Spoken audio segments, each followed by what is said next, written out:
The executive order on drug prices by one Donald Trump, he promised he would get in there, did he not, and say, I'm going to lower drug prices? Well, he's off to the races. How many EOs have we had at this point? Here's the Bloomberg headline: Trump signs order aimed at lowering prescription drug prices.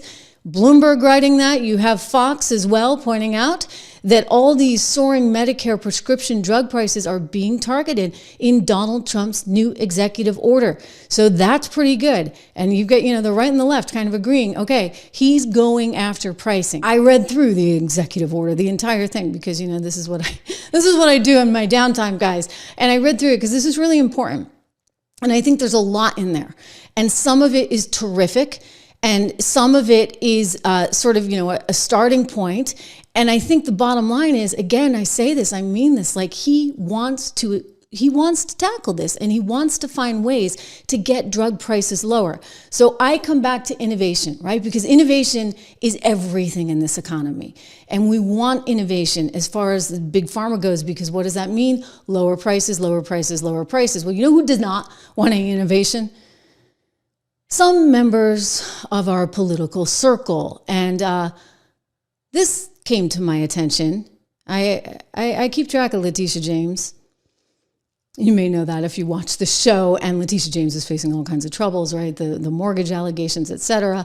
And there's this little number. So she sent out a letter here just this week, in which it wasn't just her, actually, the Attorney General from New Hampshire, a few others, a whole bunch of them, actually. They spanned both parties, interestingly enough, because apparently nobody there that has any authority really has any common sense. And they're going after PBMs, and they're going after any kind of innovation that they may be employing. In all seriousness, right? Like, because I don't know, they're in the dark ages or something. They really just don't like innovation, even though that is sort of what keeps our economy going. This particular section, let me see if I can pull it up for you. They actually specifically cite vertical integrations without getting too wonky. Like, they're actually calling out vertical integration. Vertical integration is what helps make, for example, a company leaner, better, more cost-effective. And they don't want cost-effective policies in place? No, right? Because I don't know. I don't know what's going on with these people, but none of them are very smart. I mean, I've learned that a long time ago. None of them are smart. They're trying to stifle competition. And when you say you're going to go after, vertical integration, you think you sound smart because it's kind of a wonky term that nobody really understands, but I'm going to break it down and explain just exactly how stupid this is. Vertical integration, guess what? It wins the day. Every stinking time. You look at Tesla. Okay, I don't care if you like Tesla or you hate Tesla. You've got to admire what Elon has built as a company.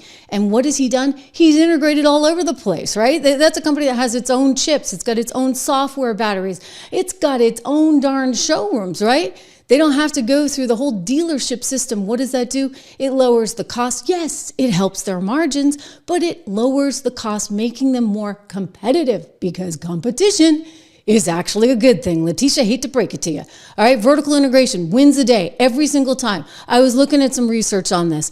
2023 battery costs at Tesla, kilowatt hour, $112 versus competitors that are paying between $137 and $160. Guess what? They are in charge of their whole battery supply line. Isn't that what we're trying to do right now? We actually want to bring more production onshore so that we're in charge of the whole thing. They've got their own dealerships, so they reduce costs there. They've got all that self-driving software that they're generating and making. And guess what? That creates better margin for them and their ability to compete and offer lower prices. Amazon has been a great example of this. You think about the logistics service that they've put into place. Incredible. Incredible. Amazon Basics is one of their private labels that they have, and they've been able to reduce the cost thanks to all of these things. They get all this better competition, which results in faster delivery, and it results in lower prices. So McDonald's, we're just talking about European food, and yes, I love it, but I also love my McDonald's French fries. And you know what? They got their own potato farms, okay? Their own meat processing plants. They've got their own real estate, for goodness sakes. Guess what? It offers a better value. Starbucks, same thing. They're controlling the whole supply chain out of Costa Rica for their coffee. This is what companies do, Letitia and co. This is what happens. And if you want to bring drug costs down, you're going to look at these PBMs and say, where can they actually make a difference?